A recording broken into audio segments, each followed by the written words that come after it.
ओम शांति। योग बल भोग बल द्वारा संतान उत्पत्ति।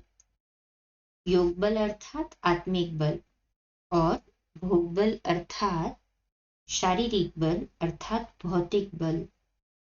इस विश्व के व्यवहार में सारे कल्प में दोनों प्रकार के बलों का प्रभाव आधा आधा समय चलता है। सतयुग त्रेता में योग बल प्रधान होता है और द्वापर कलयुग में भोग बल प्रधान होता है। वास्तव में योग बल संगम युग की विशेष प्राप्ति है, क्योंकि उस समय ही आत्माओं का योग परमात्मा से होता है। उस समय योग बल से जो आत्मिक शक्ति का विकास होता है, वही आत्मिक शक्ति सारे कल्प में काम करती है।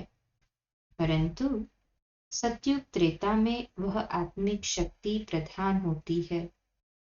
इसलिए सतयुग त्रेता की दुनिया को और वहां के क्रियाकलापों को योग बल से संपन्न हुए कहा जाता है। द्वापर कलयुग में आत्मिक शक्ति का ह्रास हो जाता है, अर्थात योग बल कम हो जाता है, तो भोग बल प्रधान हो जाता है। इन दोनों शब्दों का प्रयोग और स्पष्टीकरण के लिए इन दोनों का प्रयोग संतान उत्पत्ति के क्षेत्र में विशेष रूप से जाना जाता है।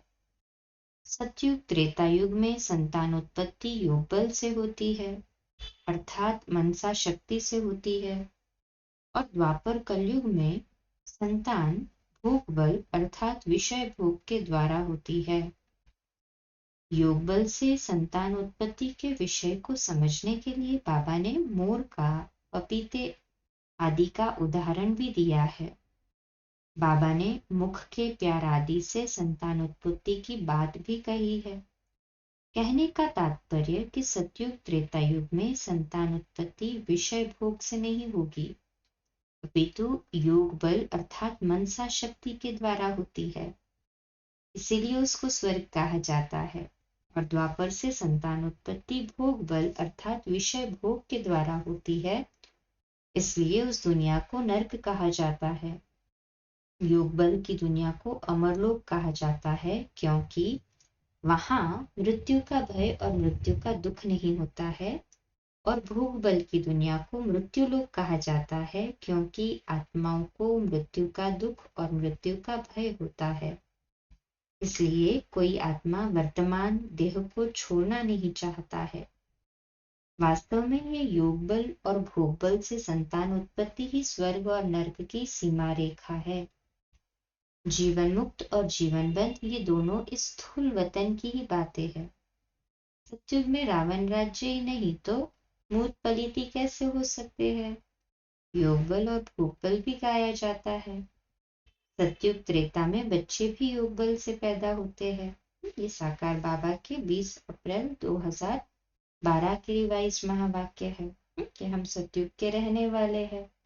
हमारी रस्म रिवाज अपनी है, जिसको दूसरे धर्म वाले तो समझ नहीं सकते ना। फिर 28 अगस्त 2009 के साकार महावाक्य समझते हैं देवताएं भी तो बच्चे पैदा करते हैं, वे भी तो विकारी ठहरे।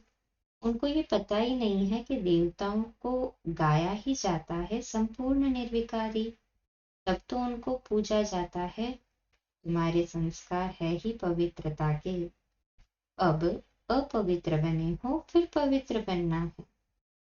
26 जुलाई 2010 के साकार रिवाइज्ड महावाक्य है। प्रश्न है, निम्नलिखित महावाक्यों में बाबा का भावार्थ क्या है? क्योंकि अभी जो आत्माएं परमधाम से आ रही है, उसको पतित कहा जाएगा या पावन? उत्तर है, पतित दुनिया में एक भी पावन नहीं हो सकता और पावन दुनिया में एक भी पतित नहीं हो सकता है। ज्ञान भी एक परमात्मा के सिवाय और कोई भी नहीं है। ये वेद शास्त्र आदि सब है भक्ति मार्ग के, जिनसे सीढ़ी उतरनी ही है। जो बातें पास्ट हो जाती है भक्ति मार्ग में उनका यादगार बनाते हैं। शिव बाबा अभी पढ़ा रहे हैं, भक्ति मार्ग में उनका यादगार मंदिर बनाएंगे। फिर 6 अक्टूबर 2011 के साकार रिवाइज्ड महावाक्य है, वास्तव में जो भी आत्माएं परमधाम से आती है वे सब पूर्ण पवित्र होती है, परंतु द्वापर कलयुग में सभी का शरीर विकार से ही पैदा होता है। इसलिए बाबा ने ये महावाक्य कहे हैं। बाबा का भाव अर्थ विकार से जन्म लेने से ही है, क्योंकि अभी सब विकार से जन्म लेते हैं। सतयुग में जन्म भी योग बल से होता है। योग बल से जन्म कैसे होगा, योग बल किसको कहा जाता है, ये पूछने की दरकार ही नहीं है। वह है संपूर्ण निर्विकारी दुनिया। मोर और डेल का भी मिसाल है। अंत में सब साक्षात्कार होंगे। सतयुग में जब बूढ़े होते हैं तो साक्षात्कार होता है कि अब ये शरीर छोड़ जाकर बच्चा बनूंगा, माता के गर्भ में आऊंगा, परंतु ये नहीं मालूम होता कि फलाने घर में जाऊंगा। फिर साकार बाबा के पुनः 6/10/2011 के रिवाइज महावाक्य। पपीते के झाड़ में भी मेल और फीमेल होता है ना, एक दो के बाजू में होने से फल देते हैं। ये भी वंडर है। जब जड़ चीजों में भी ऐसा है तो चैतन्य में सतयुग में क्यों नहीं हो सकता है। आगे चल सब डिटेल समझ में आ जाएगा। मुख्य बात है तुम बाप को याद कर तमो प्रधान से सतो प्रधान बन बाप से वर्षा लेने की। 20 अप्रैल 2012 के साकार रिवाइज महावाक्य है, जीवन मुक्त और जीवन बंद ये दोनों स्थूल वतन की ही बातें हैं। सतयुग में रावण राज्य ही नहीं है तो मूत पलिति कैसे हो सकते हैं। योग बल और भोग बल भी गाया जाता है। सतयुग त्रेता में बच्चे भी योग बल से पैदा होते हैं। हम सतयुग के रहने वाले हैं। हमारी रस्म रिवाज अपनी है जिसको दूसरे धर्म वाले समझ नहीं सकते हैं। फिर 16 नवंबर 2010 के साकार रिवाइज महावाक्य है, तुमको बाप की याद में रहकर सतो प्रधान बनना है। आत्मा जो अपवित्र है उसको परमपिता परमात्मा को याद कर पवित्र बनना है। हठयोग से किसका भी कल्याण नहीं होना है। सच्चा सच्चा योग बेहद का बाप ही आकर सिखाते हैं। बाप तुम बच्चों को आप समान बनाते हैं।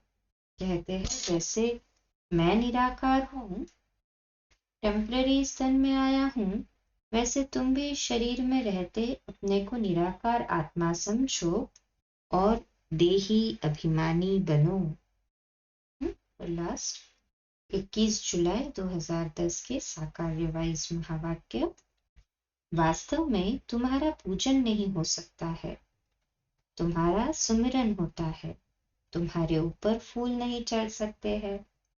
फूल तब चढ़े जब आत्मा और शरीर दोनों पवित्र हो। यहाँ कोई का भी शरीर पवित्र नहीं है क्योंकि सब विष से पैदा होते हैं। इन लक्ष्मी नारायण को कहेंगे संपूर्ण निर्विकारी। बच्चे तो वहां भी पैदा होते होंगे ना, परंतु विकार से नहीं। अच्छा, कल सुबह अमृत वेला मेडिटेशन 3:30 से 4:30, मुरली क्लास प्रातः 4:45 बजे और रात्रि क्लास 8:45 बजे। ओम शांति।